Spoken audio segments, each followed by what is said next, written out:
Hello everyone, today we will see assignment operator. So let's see the definition. Assignment operator in Java are used to assign values to variable.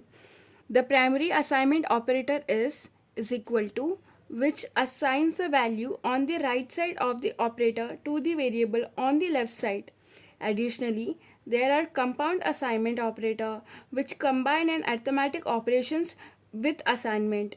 These operators are used to perform an arithmetic operations on variable's current value and then assign the result back to the variable. So assignment का ये use होता है, अगर हमें कोई भी value उसमें कुछ भी पास करना है तो हम असाइनमेंट यूज़ करते हैं इक्वल्स टू वाला.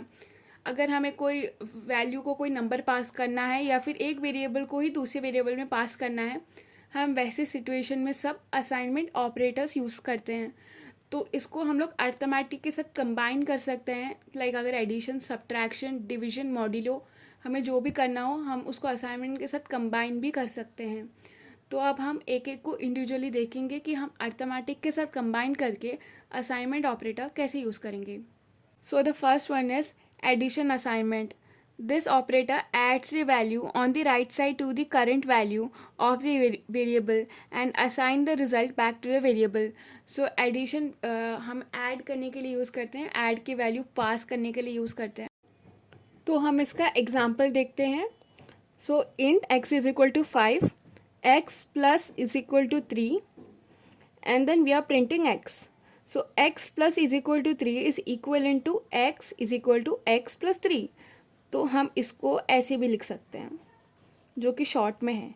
तो हमारी ऑलरेडी x की वैल्यू थी 5 प्लस 3 इज 8 एंड 8 हम अगेन x में वैल्यू सेव कर रहे हैं एंड देन हम x को प्रिंट कर रहे हैं. तो x की पुरानी वैल्यू थी 5, वो अब अपडेट होके हो गई है 8 बिकॉज वंस अगेन x की पहले वैल्यू थी 5, तो 5 प्लस 3 इज इक्वल टू 8. तो यहाँ पे यही हो रहा है, प्लस इज इक्वल टू मतलब x is equal to x plus 3. Subtraction assignment. This operator subtract the value of right side from the current value of the variable and assign the result back to the variable. तो definition almost सबका same है, बस जहाँ पे add लग रहा है वहाँ पे ऐड लगा दिया, जहाँ पे सब्ट्रैक्शन लग रहा है वहाँ पे सब्ट्रैक्ट लगा दिया, डिविजन लग रहा है तो डिविजन लग दिया, क्योंकि सब सेम ही हो रहा है, वैल्यू हमेशा राइट साइड से पास ही हो रही है in the end. So let's see the example. int y is equal to 10, y minus is equal to 4 and then we are printing y.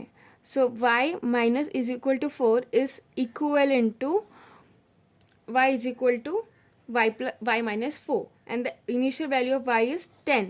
तो हम क्या कर रहे हैं, 10 में से 4 माइनस कर रहे हैं एंड देन जो हमारा वैल्यू रिटर्न आएगा अगेन वो जाके y में ही सेव हो रहा है.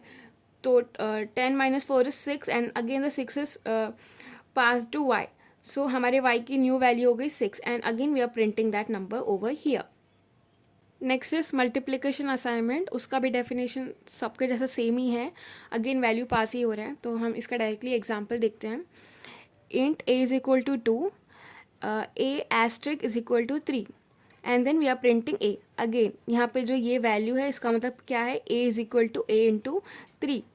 तो a की इनिशियल वैल्यू थी 2 into 3 is 6 and 6 is pass to a. तो अभी a की न्यू वैल्यू हो गई 6, तो हम जब a प्रिंट करेंगे हमारा आउटपुट आएगा 6. Next is division assignment. तो उसका एग्जांपल देखते हैं. Int b is equal to 5, b slash that is division का साइन इज इक्वल टू 5. तो इसका मतलब ये होता है b is equal to b slash 5 जो कि डिवाइड हो रहा है. तो यहाँ पे b 5 के साथ डिवाइड होके जो भी वैल्यू आएगा वो हम अगेन b में पास कर देंगे. तो b की वैल्यू ऑलरेडी 15 थी, 15 डिवाइड बाई 5 इज 3. तो ये जाएगा b में सेव हो जाएगा न्यू वैल्यू एंड देन हम जब p को प्रिंट करेंगे तो आउटपुट में 3 आएगा. Modulus assignment. The modulus assignment calculates the modulus of the current value of the variable divided by the value on the right side and then assigns the reminder back to the variable. तो ये modulus का use ये होता है, हमें जब reminder value pass करनी होती है तब हम मॉड्यूलस यूज़ करते हैं. तो इसका एग्जांपल देखते हैं. Int c is equal to 10, c modulo is equal to 3. तो यहाँ पे क्या हो रहा है, c module is equal to 3 मतलब c is equal to c modulo 3.